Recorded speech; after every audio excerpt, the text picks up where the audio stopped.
Antes daquele momento, a vida já havia me lançado vários desafios. Cresci numa pequena cidade, trabalhando enquanto fazia faculdade e sobrevivendo da melhor forma possível. O trabalho duro nunca me intimidou, mas eu sempre sentia que faltava algo. O casamento veio, não por amor, mas mais por obrigação, o que aos poucos drenou qualquer paixão que eu ainda tivesse pela vida. Cada dia se tornou uma lista de tarefas, um emprego, uma casa e, eventualmente, um divórcio. O divórcio não foi uma surpresa. Eu estava preso em um trabalho sem futuro, fazendo o mínimo necessário, e meu relacionamento em casa não estava muito melhor. Minha esposa na época, Sheila, se distanciava cada vez mais, até que um dia cheguei em casa e encontrei tudo vazio. Ela havia se mudado com um amante, e a partir daí, minha vida começou a desmoronar. Os anos seguintes foram um borrão, tentando juntar os pedaços de uma vida que nunca havia sido sólida desde o início. O que me traz a uma manhã típica em Honolulu, sentado em um Starbucks, saboreando meu frappuccino de sempre, uma rotina diária que os baristas já conheciam de cor. O ar estava quente, como sempre é no Havaí, e eu sentia a tensão familiar entre aproveitar o momento e ser assombrado pelo meu passado. Refleti sobre os 5 anos desde que Sheila me deixou e como minha vida havia mudado desde então. Recebi alguns olhares tortos das pessoas na fila, quando uma das garotas trouxe minha bebida com um alegre "Bom dia, Sr. Mitchell". Talvez a gorjeta ajude com isso. Era um típico dia havaiano. Céu limpo, temperaturas na casa dos 24 graus e uma brisa suave vinda do oeste do oceano. Bem, na verdade é bobo dizer isso, já que o Havaí está no meio do Pacífico, então o vento sempre vem do oceano, não importa a direção. Eu me sentei do lado de fora, em uma pequena mesa sob uma palmeira, que oferecia sombra suficiente para me proteger do sol. Meu motorista Keanu e eu desfrutávamos da paz e tranquilidade. Eu tentava ler o Wall Street Journal, enquanto Keanu estava ocupado checando as pálpebras para ver se passava alguma luz. Mas hoje, minha mente continuava voltando aos últimos 5 anos. Sim, já faz 5 anos desde que Sheila me deixou e fugiu com seu amante. Naquela época, eu morava no oeste de Nova York, trabalhando como técnico para uma grande empresa de manufatura. Para ser honesto, eu não era o melhor funcionário. Eu era abaixo da média, não me esforçava muito e não era exatamente ambicioso. Sempre que terminava uma tarefa, simplesmente esperava pela próxima, em vez de procurar mais trabalho. Costumava me esconder, como de costume. Um dia, depois de terminar minha tarefa, estava navegando na internet quando meu supervisor entrou no meu cubículo. "O gerente do departamento quer te ver", ele disse. Foi um pedido incomum e eu me senti um pouco desconfortável. Fomos juntos para o elevador e quando chegamos ao escritório do gerente, sua secretária, Margaret, nos pediu para esperar. "Acho que o Sr. Martin está ao telefone. Ele já vai vê-los", disse ela. Esse já vai se transformou em 30 minutos de espera. Os 30 minutos mais longos da minha vida. Quando finalmente fomos chamados, nem nos ofereceram um assento. "Jim", ele começou, "você está conosco há?" Ele fez uma pausa para verificar os papéis na mesa. 15 anos. Lamento informar que não precisamos mais dos seus serviços. Você receberá 1 ano de indenização e as férias acumuladas no próximo pagamento. E foi isso. Fui demitido. O que diabos eu faria agora? Eu era velho demais para começar de novo. O que eu diria para Sheila? Empacotei minhas coisas em transe. Não lembro muito das horas seguintes, mas acabei em um bar, bebendo meu 3º ou 4º drink duplo, quando o barman sugeriu que eu já tinha bebido o suficiente. Dirigi para casa com cuidado, sem querer ser pego por dirigir embriagado. Ao chegar na garagem, acabei atravessando a parede dos fundos com o carro. Achei que Sheila devia ter feito alguma reforma para encurtar a garagem. O barulho deveria tê-la feito sair, mas não fez. Quando cheguei à porta, estava destrancada. Abri e encontrei a cozinha completamente vazia. A mesa, as cadeiras e até os eletrodomésticos haviam sumido. Minha primeira reação foi pensar que tínhamos sido roubados. Tropecei até a sala de estar e tudo estava igualmente vazio. O cômodo estava tão despido quanto no dia em que compramos a casa. Meu cérebro nebuloso não registrou a pilha das minhas coisas no meio da sala. Subi as escadas até o quarto e encontrei o mesmo vazio. Bem, não completamente vazio. Minhas roupas estavam jogadas no chão e a pilha cheirava mal. Logo percebi que o fedor era de urina. Quanto mais eu me aproximava, pior ficava o cheiro. No meu estado de embriaguez, vomitei bem em cima da pilha. Desci as escadas e me encolhi no tapete. Não posso dizer que adormeci, acho que apenas apaguei. Quando acordei na manhã seguinte, tive a pior ressaca da minha vida. Minha cabeça latejava, minha boca tinha um gosto horrível e meu corpo estava todo rígido de dormir no chão. Tropecei até a garagem e percebi que o carro da minha esposa havia sumido. Fui até a cozinha, pensando que um café poderia ajudar, mas não havia mais café. Ela tinha levado isso também. Demorei alguns minutos até meu cérebro despertar completamente, e então notei um bilhete no balcão. Peguei o bilhete e comecei a ler. Jean, estivemos casados por quase 14 anos, e durante esse tempo você se mostrou um perdedor. Você não é um bom marido, provedor ou amante. Você é egoísta e só se preocupa com suas próprias necessidades. Mudei-me com meu amante e vou entrar em contato com um advogado para iniciar o processo de divórcio. Sheila. Bem, acho que já sabia como o resto iria se desenrolar. Sheila trabalhava como secretária jurídica em um grande escritório de advocacia, e eu suspeitava que ela estava trocando de marido para um dos advogados, além de planejar usar o escritório para me destruir. Graças a Deus, não tínhamos filhos. Estava com muita raiva, então procurei os telefones da casa, mas todos tinham sumido. Pelo menos ainda tinha meu celular da empresa, que eles não haviam pedido de volta.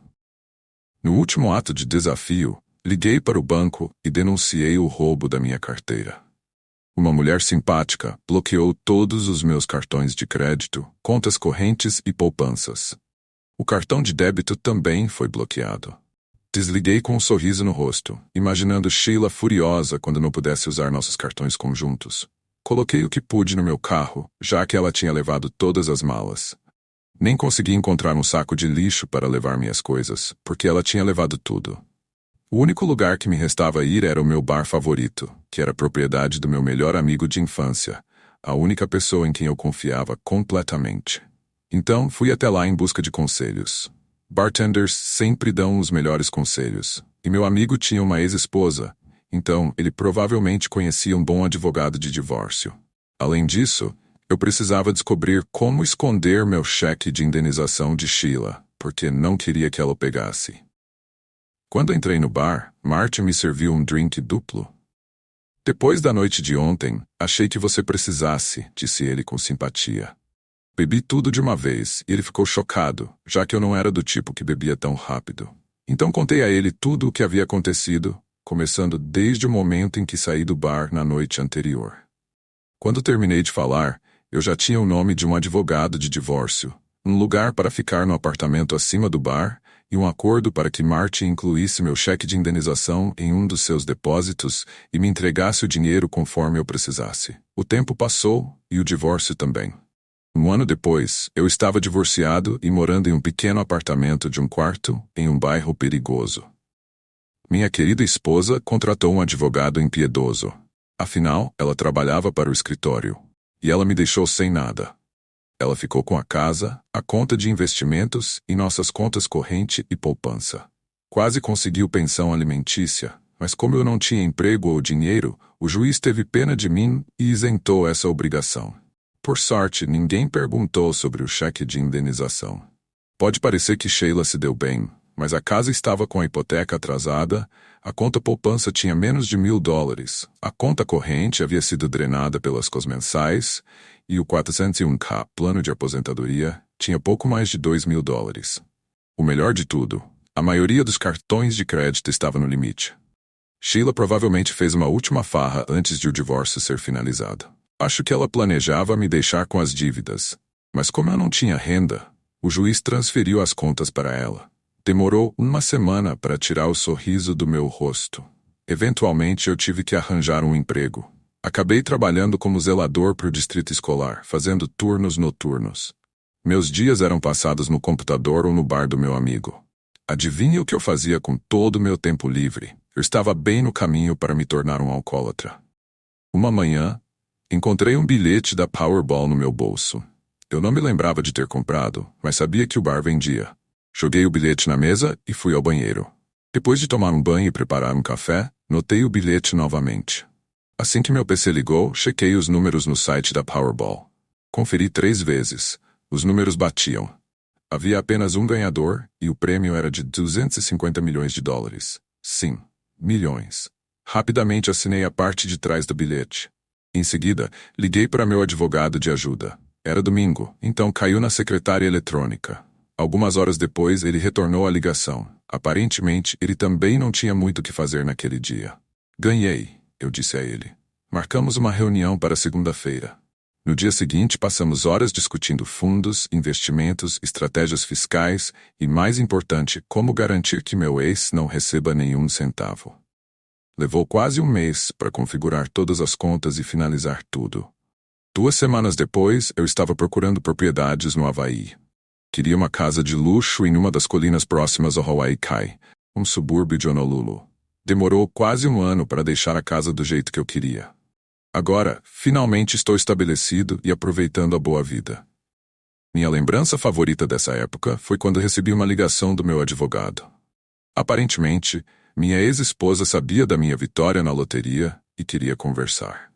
Meu advogado a dispensou imediatamente. Foi quando eu soube que havia escolhido uma pessoa certa. Lá estava eu, tomando meu frappuccino e perdido em pensamentos, quando senti aquela sensação estranha de estar sendo presente. Estava prestes a chamar meu motorista, mas então olhei ao redor e notei uma menininha, talvez de 5 ou 6 anos, me olhando fixamente. Ela tinha cabelos longos e escuros e os olhos azuis mais lindos que eu já tinha visto, mas eles estavam cheios de tristeza. Ela segurava uma pequena boneca e um cobertor junto ao nariz. Meu coração se abriu, e tudo o que eu queria era abraçá-la e tirar seus problemas. Sorri gentilmente para ela, tentando não assustá-la. Ao mesmo tempo, olhei ao redor procurando por um responsável. Com certeza, nenhum pai responsável deixaria uma criança vagar assim, mas não vi ninguém. Chamei uma das atendentes do balcão e, com alguns gestos improvisados, perguntei quem ela era. Ela disse aos outros participantes, mas todos apenas deram de ombros. Nessa altura, algumas mulheres próximas já tinham notado uma menina. Quando olhei para elas, todas balançaram a cabeça, disseram que também não a conheciam. A garota começou a chorar, então sorriu gentilmente e lhe entregou meu lenço limpo. Ela o pegou, mas apenas ficou ali segurando. Com delicadeza, limpei suas lágrimas e, em troca, ela me deu um pequeno sorriso e devolveu o lenço sujo. Algumas mulheres vieram falar com a garotinha. Uma delas pegou o telefone e foi designada para a emergência. Ouvi ela contar ao operador sobre uma criança perdida. Depois de desligar, ela se virou para mim e disse, 5 minutos. A garotinha começou a fazer ruídos suaves, então passei meus dedos pelo cabelo dela e lhe dei um beijo gentil no topo da cabeça. Ela olhou para mim e disse, Grazie, nono. Fazia 20 anos, mas reconheci a frase. Ela estava falando em italiano. Obrigada, vovô. No final dos anos 80, eu havia sido enviado para a Itália com o exército do ZEUA e aprendi bastante o idioma. Se você queria algum sucesso com as mulheres locais, falar italiano era essencial. E agora essa garotinha estava falando italiano comigo. Bella, vamos lá, chiami. Oi, linda, qual é o seu nome? Perguntou. Seus olhos brilharam, e ela brilhou largamente, me abraçando com mais força. Bella, respondeu ela.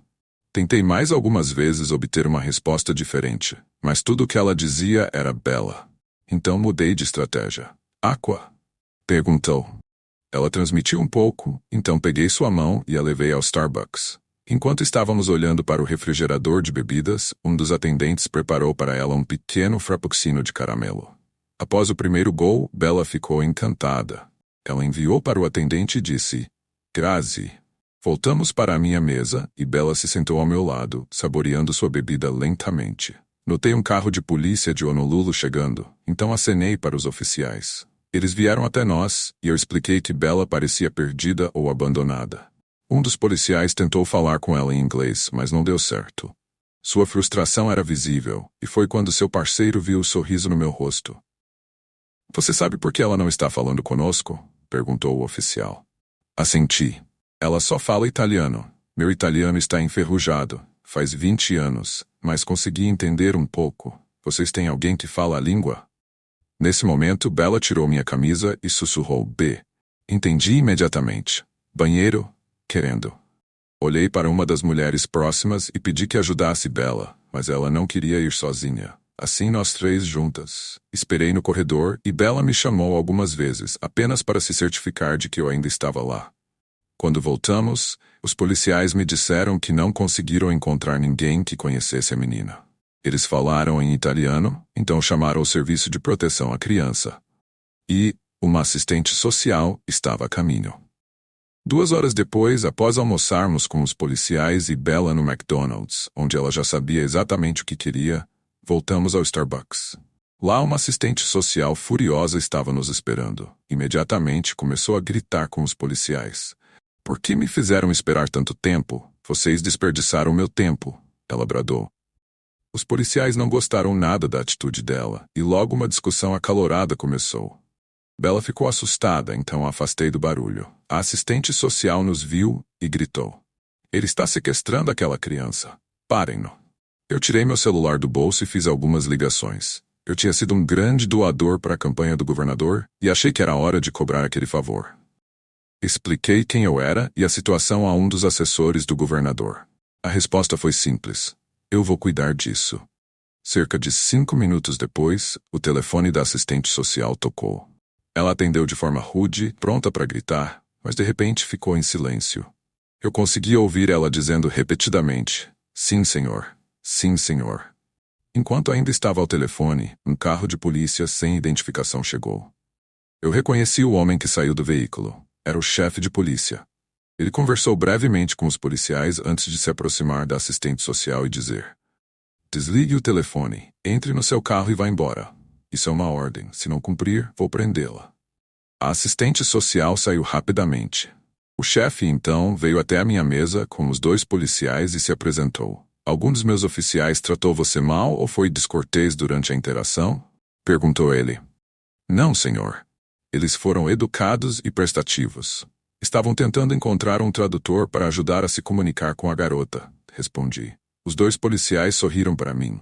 O chefe se sentou e começamos a discutir sobre a pequena Bella. Os policiais voltaram às suas patrulhas enquanto nós pensávamos no que fazer com a minha nova amiga. Decidimos que Bella ficaria comigo até que encontrássemos seus pais ou parentes e que continuariam a procurar um tradutor de italiano. Meu motorista havia voltado para minha casa para fazer alguns serviços no jardim. Então liguei para organizar o transporte. O resto da tarde seria dedicado a comprar roupas de menina para Bella. Fomos ao shopping Ala Moana para uma tarde agitada de compras e pedi à esposa do meu motorista, Olani, que também é minha governanta, para nos ajudar a escolher as roupas para Bella. Keanu e Olani chegaram cerca de 15 minutos depois. No caminho para o shopping, Olani me perguntou tudo sobre Bella. Quando chegamos, as meninas visitaram todas as lojas infantis, enquanto Keanu e eu fizemos várias viagens ao carro, carregando as sacolas. Se me lembro bem, fomos a Disney Store, Gap Kids, Jenny and Jack e The Children's Place. Não compramos algo em todas as lojas, mas certamente tentamos. Meu cartão American Express foi bastante usado. Bella e Olani se tornaram grandes amigas rapidamente. Elas conversavam o tempo todo, embora nenhuma entendesse a outra. Mas isso não importava, pois falavam a linguagem universal das mulheres. Fazer compras. Não me lembro em qual loja foi, mas as 2 pararam para admirar jogos de quarto para meninas. Felizmente não entramos, mas eu senti que voltaríamos lá em breve. Quando terminamos as compras já era tarde demais para cozinhar o jantar. Então, fui encarregado de levar todos para comer fora. Sugeri o Antipastos, na South Beretania Street, no centro de Honolulu. Achei que talvez alguém lá falasse italiano, ou pudesse me indicar alguém que falasse. Afinal, era um restaurante italiano. Embora ninguém lá falasse italiano, o dono prometeu ficar atento para encontrar um falante nativo.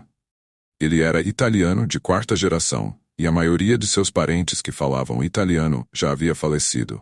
Mas a comida era excelente, e Bella adorou sua pizza, comendo quase tudo. Já estava ficando tarde quando saímos do restaurante, e não tínhamos nem entrado na rodovia, quando tanto Bella quanto Olani adormeceram no banco de trás. Fazer compras realmente cansa. Quando chegamos em casa, Keanu e eu descarregamos as sacolas em um dos quartos de hóspedes. Olani e eu colocamos Bella no quarto ao lado do meu, vestindo-a com um pijama da Disney e ajudando a se preparar para dormir. Depois que Keanu e Olani foram embora, decidi tomar uma pequena bebida antes de ir para a cama. Enquanto estava sentado na varanda, olhando as estrelas, ouvi uma voz suave, pop. Entrei e encontrei Bella encolhida em um canto, chorando baixinho. Aquilo partiu meu coração. Eu a peguei no colo e a levei para minha cadeira na varanda. Lenny se aconchegou no meu colo e logo voltou a dormir. Passamos a noite na poltrona e na manhã seguinte eu estava todo duro, mas valeu a pena. Alani nos acordou perguntando o que queríamos para o café da manhã. Olhei para Bella e disse, "E aí, você vai comer?" Ela pulou, pegou a mão de Alani e as duas foram para a cozinha. Logo depois, Bella, toda orgulhosa, trouxe-me uma xícara de café, tagarelando como se eu entendesse tudo o que ela dizia. Ajudei a colocar a xícara na mesa para evitar derramar. E ela ficou me olhando atentamente. Percebi que ela esperava que eu tomasse um gole. Tomei e com grande entusiasmo disse, "Perfeito." Ela abriu um sorriso de orelha a orelha. Notei Alani parada na porta, observando com um sorriso. "Mandou bem, chefe. Agora vai tomar um banho com Bella e eu fazemos o café da manhã", disse ela. Uma coisa que minha mãe me ensinou foi, sempre escute quando uma mulher te dá uma ordem. Então fui pro banheiro.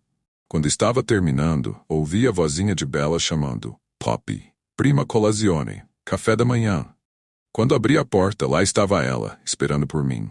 Ela pegou minha mão e me levou até a cozinha, onde a mesa estava posta com minha melhor porcelana. Os talheres estavam meio bagunçados, mas eu lhe dei um grande joinha por isso. Ganhei um sorriso e um abraço.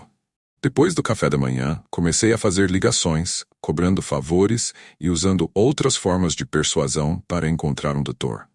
Por mais que eu estivesse me apegando a Bella, sabia que devia haver alguém procurando por ela. Ela era uma menina especial demais para estar perdida para sempre.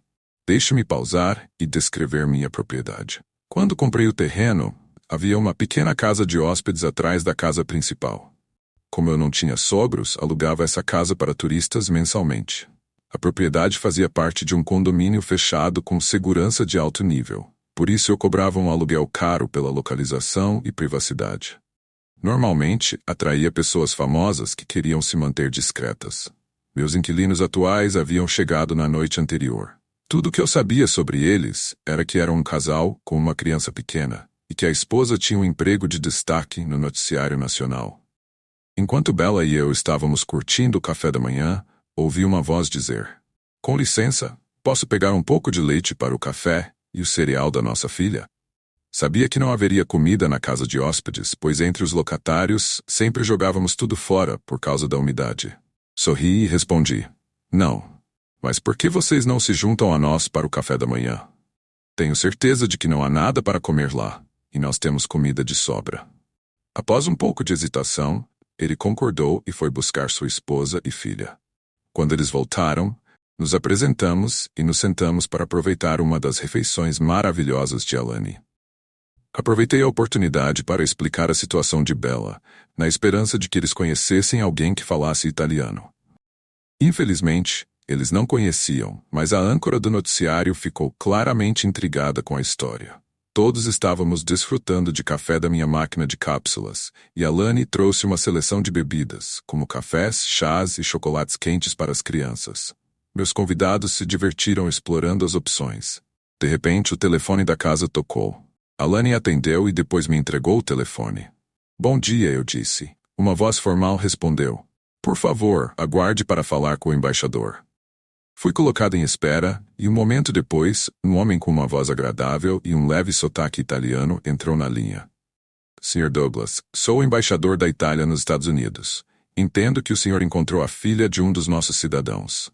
"Sim, senhor", respondi, e expliquei como Bella havia sido encontrada e o que havíamos feito até então.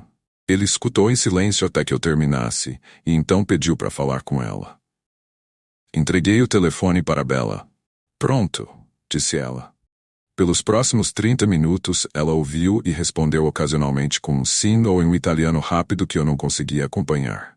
Finalmente, ela me devolveu o telefone. O embaixador resumiu a conversa deles.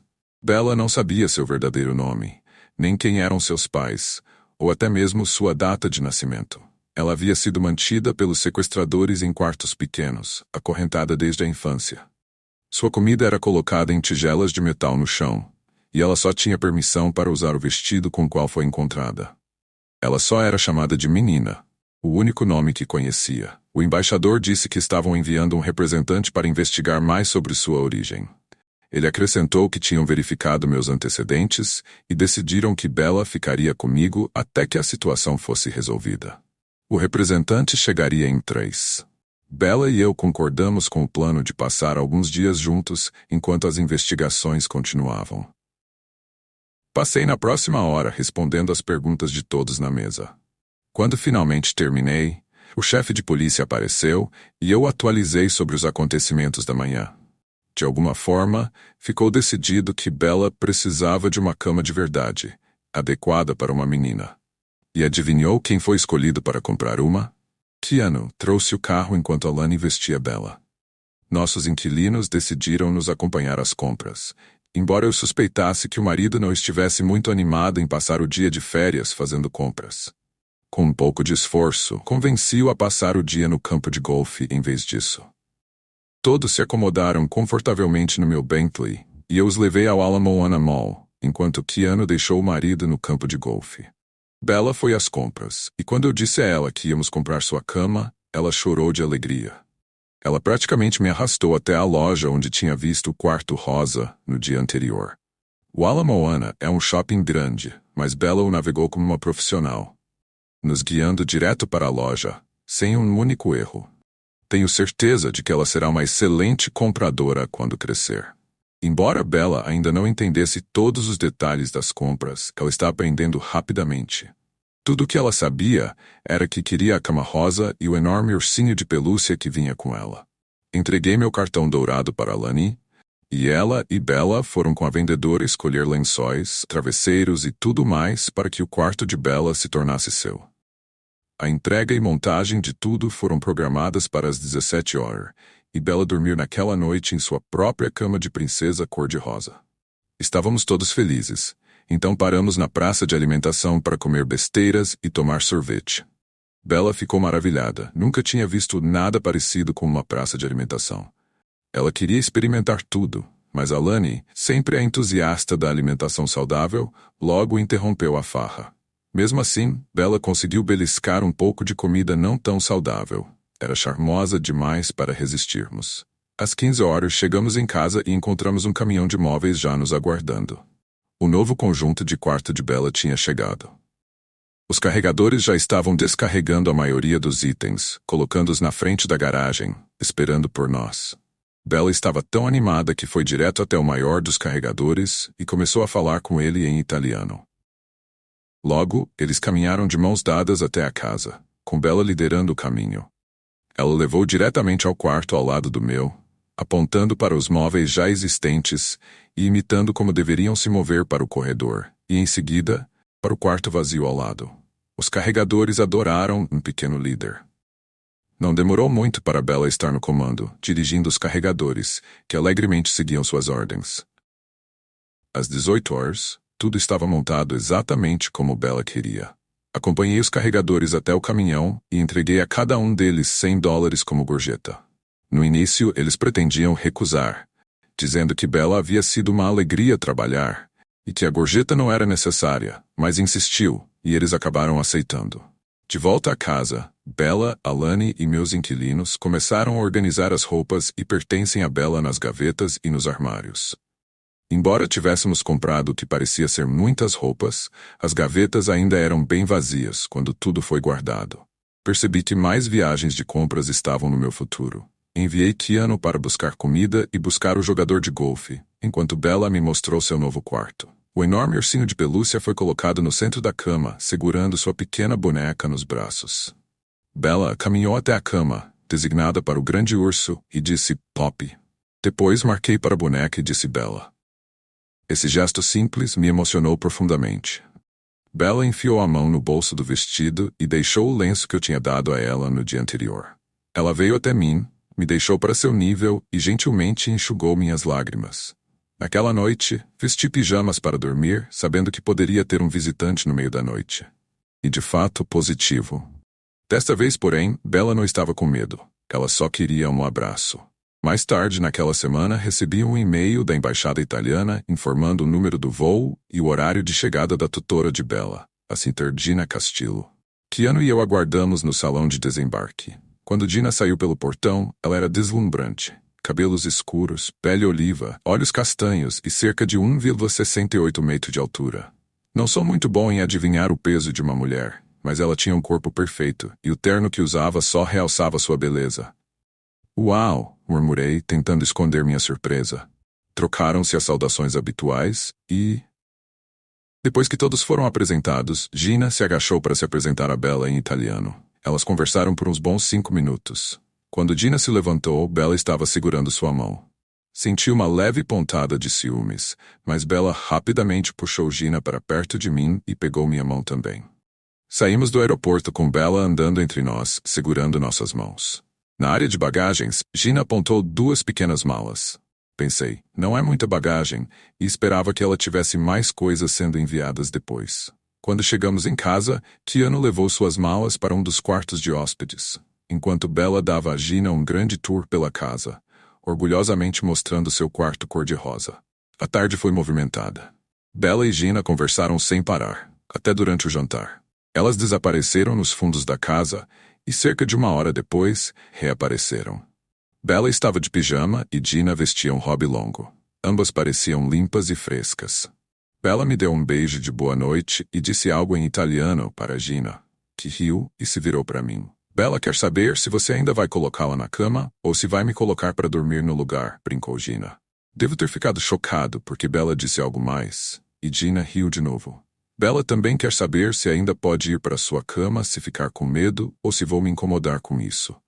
Ela acha que nós 2 vamos dormir juntos, explicou Gina, claramente se divertindo com a situação. Eu estava atônito, tentando pensar no que dizer enquanto Gina apenas sorria.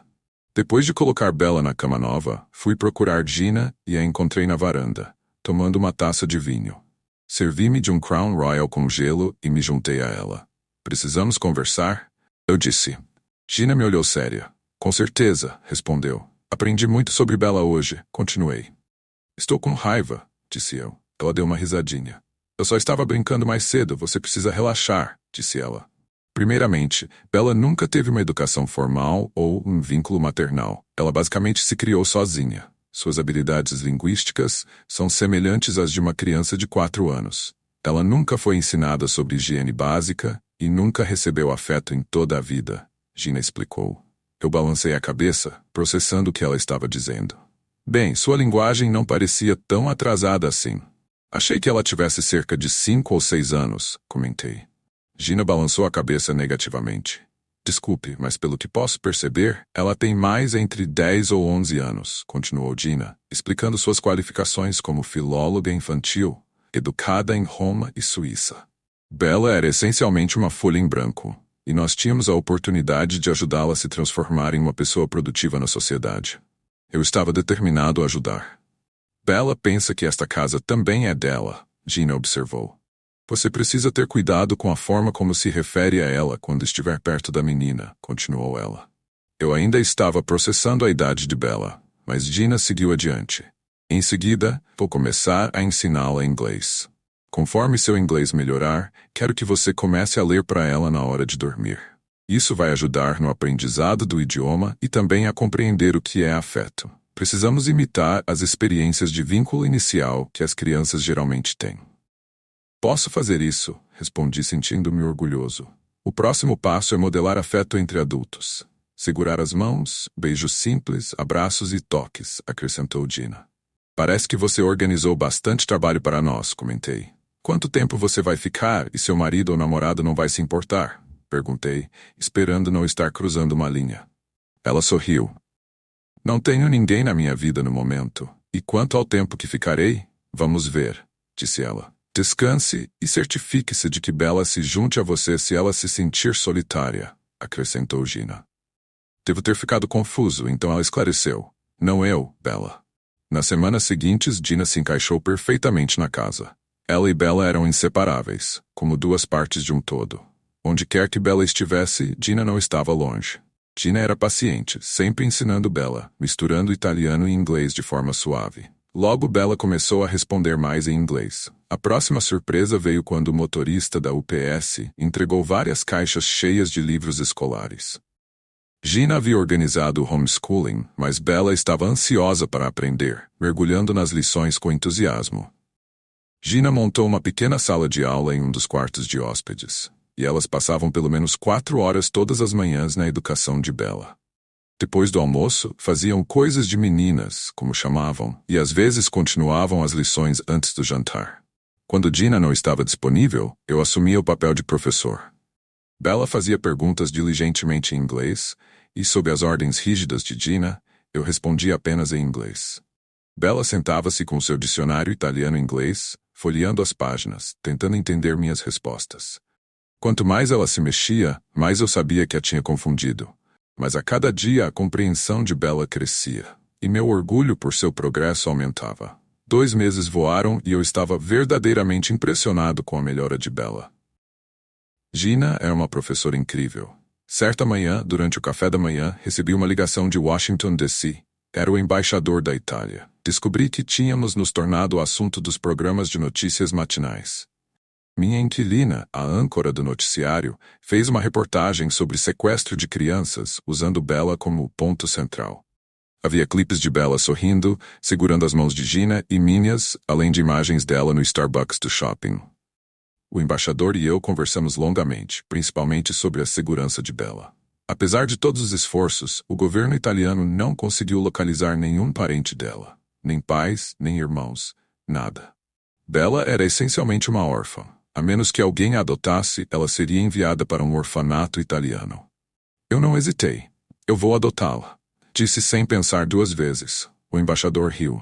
Eu sabia que você faria isso, mas tive que perguntar. Ele prometeu cuidar de todos os trâmites necessários, mas sua próxima pergunta me pegou de surpresa. E quanto a Gina? Depois que você adotar Bella, o papel dela terminará. Ela é ligada à embaixada. Fiquei atordoado. Bella ficaria devastada se Gina fosse embora. Podemos conseguir um visto de trabalho para ela? Eu poderia contratá-la como tutora, sugeri. A verdade é que eu gostava de ter Gina por perto. Ela era mais do que apenas uma tutora. Tinha se tornado uma parte vital da casa. E se eu fosse honesto, estava começando a sentir uma conexão crescente entre nós. O embaixador disse, converse com ela e me avise. Naquela noite, depois que Bella foi para a cama, Gina e eu tivemos nossa primeira conversa séria. Eu contei sobre minha decisão de adotar Bella. Esperei que ela ficasse feliz, mas em vez disso ela explodiu. Você é um bom homem, Jim, mas é um idiota, gritou com seu temperamento italiano à flor da pele. Você sequer entende a responsabilidade de adotá-la. Não pode simplesmente tomar uma decisão tão grande sem considerar as consequências. Ela andava de um lado para o outro, claramente irritada. Fiquei ali, sem palavras. Eu só quero dar a ela uma família, uma chance real na vida. Ela parou e suavizou o tom. Eu sei que seu coração está no lugar certo, mas isso não é só sobre você ou Bella. É sobre o futuro dela, e precisamos garantir que essa seja a decisão certa para ela. Conversamos até tarde da noite, discutindo cada aspecto. No final, concordamos que a decisão deveria ser de Bella. Ela teria que escolher a mim ou não funcionaria. No mês seguinte, Gina se distanciou. Eu sentia como se estivesse andando em ovos, sem saber se tinha arruinado tudo. Então, uma manhã, quando Keanu e eu voltamos de pegar café, Gina e Bella estavam esperando na porta. Bella correu até mim e me abraçou apertado, enquanto Gina envolveu seus braços ao redor do meu pescoço e me beijou. Você é um homem maravilhoso, disse Gina suavemente. O embaixador ligou. Os papéis estão a caminho. Papel? Perguntei confuso. Não se faça de bobo, ela sorriu. Eu sei que você planejou tudo, adotando Bella e arranjando meu visto para que eu possa ficar. Naquela noite, eu tinha 2 garotas preciosas na minha cama. Bella estava no seu lugar de costume, e Gina estava deitada contra minhas costas. Dormi melhor do que tinha dormido em anos. Na manhã seguinte, acordei com Gina pressionada contra mim, e foi uma ótima maneira de começar o dia. Eu poderia ter ficado assim o dia todo, mas Bella estava encolhida atrás de mim, então tive que me mover com cuidado. Ao sair da cama, ouvi as 2 reclamando em uníssono. Fui ao banheiro, me barbeei e entrei no chuveiro. No meio do banho, senti uma corrente de ar. Gina tinha puxado a cortina, sorrindo de forma brincalhona. Nada mal, provocou antes de sair. Comecei a responder, mas então ouvi a voz de Bella do lado de fora. Fiz uma nota mental para pesquisar acampamentos de verão para Bella, para que Gina e eu pudéssemos ter um tempo sozinhos. Mas descobri que não havia nenhum acampamento noturno por perto. Os próximos anos passaram voando. Bella começou a chamar Gina e a mim de mamãe e papai, sem que percebêssemos quando isso começou. Gina se mudou para o meu quarto permanentemente, e Bella parou de vir para o nosso quarto à noite. Nossa pequena família estava se tornando cada vez mais sólida. Bella começou a frequentar a escola com crianças da sua idade e se enturmou sem dificuldade. Ela fazia amigos com facilidade, e logo nossa casa se tornou o ponto de encontro para seus amigos. Todo fim de semana, pelo menos alguns dos seus amigos dormiam lá. Alani adorava, já que seus netos moravam na Califórnia. Então Bella e seus amigos se tornaram como netos para ela.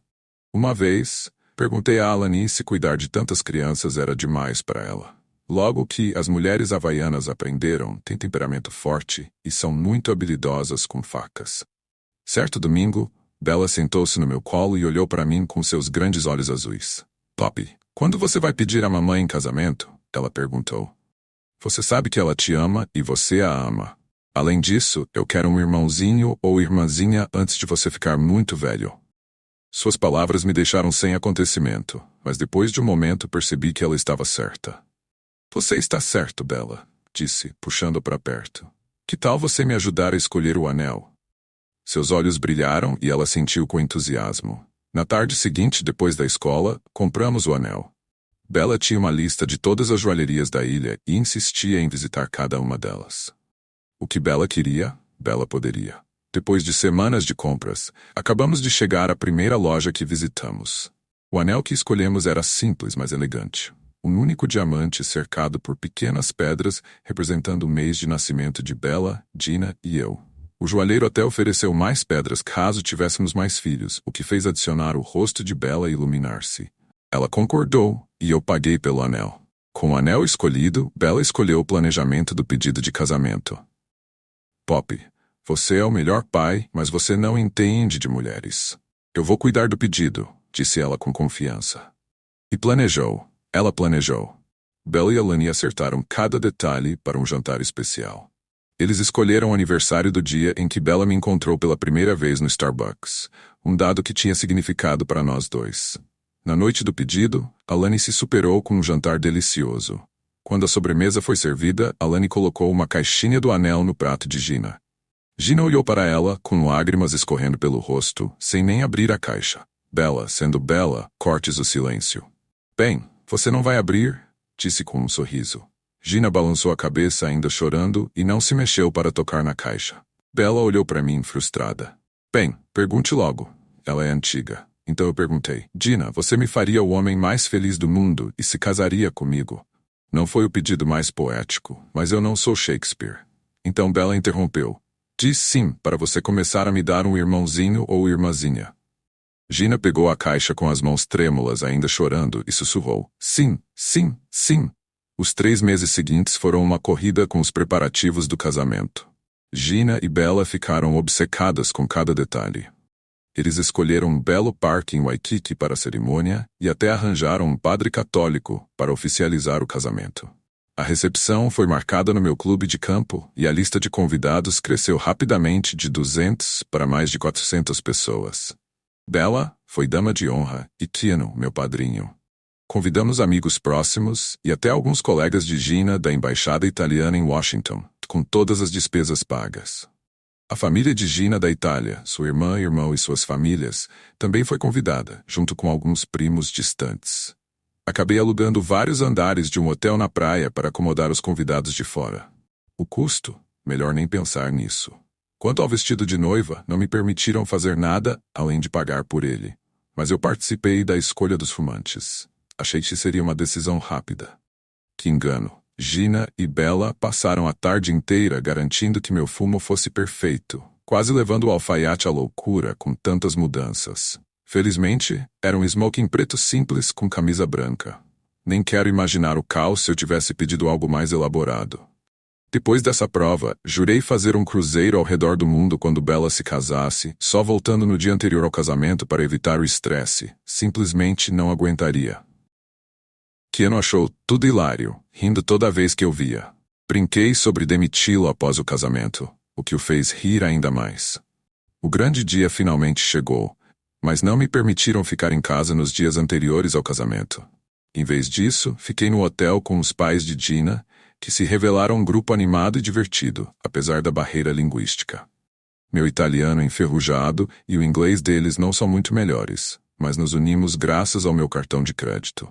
Então, o momento chegou. Lá estava eu, em pé no altar improvisado como padre, quando essa visão deslumbrante de branco começou a descer pelo corredor. Gina, minha futura esposa, parecia um sonho. O resto do dia passou como um borrão. Lembro-me de dizer sim, da recepção, de todas as felicitações e mais vividamente da noite de núpcias. Naquela noite começamos a tentar ter um bebê. Demorou cerca de 5 meses, por conta de Gina estar tomando pílula, mas... Nossa lua de mel foi 3 semanas maravilhosas na Itália, onde Gina me mostrou sua terra natal. Cada noite era especial, e eu odiei ter que partir. No entanto, voltar para o Havaí também não foi tão ruim. Era difícil dizer quem estava mais animado, eu, Gina ou Bella, que ajudou em tudo relacionado ao quarto do bebê, enviou os convites para o chá de bebê e participou de todas as visitas ao obstetra com Gina. No entanto, Gina estabeleceu um limite na sala de parto. Apenas eu tinha permissão para entrar. Nosso filho, George Douglas, nasceu em uma bela tarde de maio, pesando 3,8 kg. Quando Bella finalmente foi autorizada a entrar no quarto, ela foi direto até ele e disse: "Oi, George, eu sou sua irmã mais velha. Bem-vindo à nossa casa." A enfermeira deixou Bella segurá-lo brevemente antes de entregá-lo para Gina amamentar. Bella observava atentamente, descobrindo a maravilha da vida e percebendo seu lugar nela. A estadia no hospital durou 2 dias, o que pareceu uma eternidade para Bella. Ela tirou o dia de folga da escola e estava de pé ao amanhecer, pronta para ir. Supervisionou tudo, desde Keanu instalando o assento de bebê, organizando a bolsa de fraldas e, claro, selecionando os brinquedos do bebê. Ela até deu uma bronca em Keanu sobre dirigir com segurança, lembrando-o: "Você está levando meu irmão para casa." Eu sabia que precisaria dar um bônus de Natal a Keanu por sua paciência. Bella tinha planos de mostrar todos os pontos turísticos a George no caminho para casa, mas ele dormiu durante todo o trajeto. Os primeiros meses com um bebê foram como esperado, cheios de alimentação, sono e trocas de fraldas. Bella passava todo o seu tempo livre observando George e fazendo perguntas intermináveis a Gina. Se eu quisesse algum tempo com Bella, precisava tirar George do quarto, porque ela o seguia como um imã. Nunca vou esquecer o dia em que George, com cerca de 3 ou 4 meses, reconheceu sua irmã e lhe deu um grande sorriso banguela. A partir desse momento, Bella ficou completamente apaixonada, tornando-se a irmã mais velha perfeita. Sempre que as amigas de Bella vinham à nossa casa, eram agraciadas com histórias intermináveis sobre os últimos marcos de George. Sendo meninas, elas adoravam. Era adorável vê-las se reunindo em torno do bebê durante as trocas de fralda, embora fosse ainda mais engraçado quando 1 ou 2 eram pegas de surpresa com um chuveirinho durante o processo. Elas reclamavam, claro, mas adoravam o bebê. 1 ano se passou sem grandes eventos, até que um dia Gina e Bella voltaram de seus exames anuais. Bella estava incomumente quieta, e as 2 desapareceram no quarto de Bella com um folheto do médico. Suspeitei que Gina estivesse dando aquela conversa, que, é claro, os pais não são convidados a participar. Elas passaram a tarde inteira no quarto de Bella, mas no jantar, Bella parecia estar de volta ao normal. Gina segurou minha mão durante a refeição e me deu um olhar que dizia: "Conversamos depois." Naquela noite, Gina me explicou o que haviam discutido com o médico. O principal ponto era que eu deveria ficar de boca fechada e não envergonhar Bella. Uma semana depois, o consultório do médico nos ligou, pedindo para levar Bella para alguns testes adicionais. Não parecia grande coisa na época. Passamos por uma série de consultas no hospital e no laboratório. Logo depois, recebemos o diagnóstico. Bella tinha leucemia. Tivemos uma reunião familiar com um oncologista, que nos tranquilizou com frases como "descobrimos cedo" e um transplante de medula óssea com um pouco de quimioterapia resolverá o problema. O mais importante foi que ele nos disse que Bella poderia ter uma vida longa e produtiva. Eu estava preocupado em encontrar um doador, já que Bella e eu não éramos parentes de sangue. Mas o tipo de medula dela era comum, e encontrar uma correspondência não foi um problema. Muitas das amigas de Bella até se ofereceram para serem testadas, embora nenhuma delas tenha sido usada, o que deixou Bella orgulhosa. Quando chegou a hora do transplante, Gina e eu praticamente vivemos no hospital. Bella recebeu cartões e cartas de seus colegas de classe, e felizmente o transplante foi um sucesso. No entanto, o oncologista ainda recomendou quimioterapia como precaução. Bella ficou uma menina muito doente, e seu cabelo caiu. Em solidariedade, Gina e eu também raspamos nossas cabeças. Nós três devíamos estar uma visão e tanto. Bella escolheu lenços para todos nós, e enquanto os dela e os de Gina pareciam bonitos, o meu era uma mistura cômica de cores e padrões estranhos. Elas riam de mim, mas eu não me importava, desde que ajudasse Bella. Um dia, recebi uma ligação da escola de Bella, pedindo se eu poderia levá-la para uma celebração de boas-vindas. Quando o dia chegou, Gina e eu escoltamos Bella até o ginásio, apenas para sermos recebidos por 200 adolescentes carecas. Os colegas de classe de Bella haviam raspado a cabeça em apoio a ela. Embora fraca, Bella segurou meu braço e sorriu de orelha a orelha enquanto os alunos gritavam seu nome, e ela e Gina choravam. Quanto a mim, bem, meus olhos começaram a se encher de lágrimas, provavelmente por causa de algo no ar. Cerca de um ano depois, recebemos a maravilhosa notícia. A quimioterapia havia funcionado e Bella foi declarada livre do câncer, bem a tempo de começar o ensino médio. Estávamos radiantes. Naquela noite, ouvi Bella dizendo ao seu irmão de 3 anos que estaria lá para ajudá-lo a crescer. Eu chorei como nunca. Não tinha percebido até então que Bella havia contemplado o fim da vida durante sua doença. Bella e Giorgio tornaram-se inseparáveis. Onde um ia, o outro seguia. Chegou ao ponto em que Gina e eu decidimos matricular Giorgio na pré-escola, para que ele pudesse ter novas experiências para compartilhar com Bella ao voltar para casa. O laço entre eles se aprofundou ainda mais, e os anos passaram rapidamente. Gina e eu também nos tornamos mais próximos, especialmente depois de enfrentarmos juntos a doença de Bella. Nossa relação se assemelhava à de um casal velho, ainda íntimos, mantendo a conexão física 1 ou 2 vezes por semana, mas sem mais aqueles momentos de carinho no sofá todas as noites. Os anos de 2º e 3º ano de Bella passaram voando. E logo começamos a discutir planos para a faculdade. Bella não queria sair de casa, então se inscreveu na Brigham Young University, Hawaii, que tinha um campus deslumbrante perto do Centro Cultural Polinésio. Durante as festas de Natal, notei que Bella não estava tão alegre como de costume. Pensei que era apenas o estresse da época e as decisões sobre a faculdade, mas logo recebemos uma ligação da escola. Bella havia desmaiado e sido levada às pressas para o hospital. Os médicos realizaram exames e a mantiveram internada durante a noite. Na manhã seguinte, seu oncologista veio e pediu mais testes. Aquela noite, ele nos chamou para uma conversa. Suas palavras foram diretas. O câncer voltou. Gina desabou em meus braços e Giorgio fugiu do quarto, incapaz de encarar a realidade.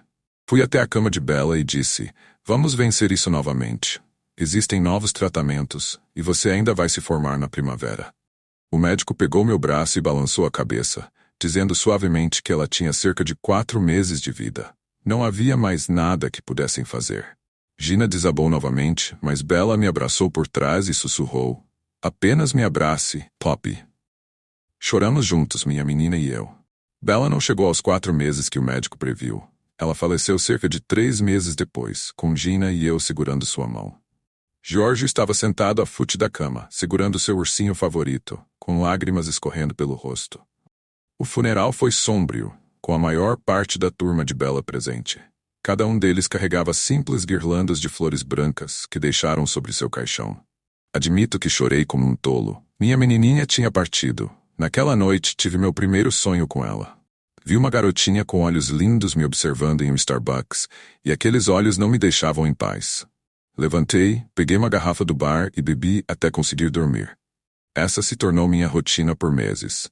Mas numa manhã, ao alcançar outra garrafa, vi Alani me observando com desaprovação. Isso te ajuda a esquecer, disse. Dá alívio à dor, só por um tempo. Ela me olhou e disse, você está bêbado há 6 meses. Gina não gostaria disso. Então ela me deu uma dura verdade. Sua esposa e seu filho se foram. Eles voltaram para a Itália e não voltarão até que você esteja sóbrio. Demorei um momento para que suas palavras penetrassem em mim, mas quando isso aconteceu, percebi que ela estava certa.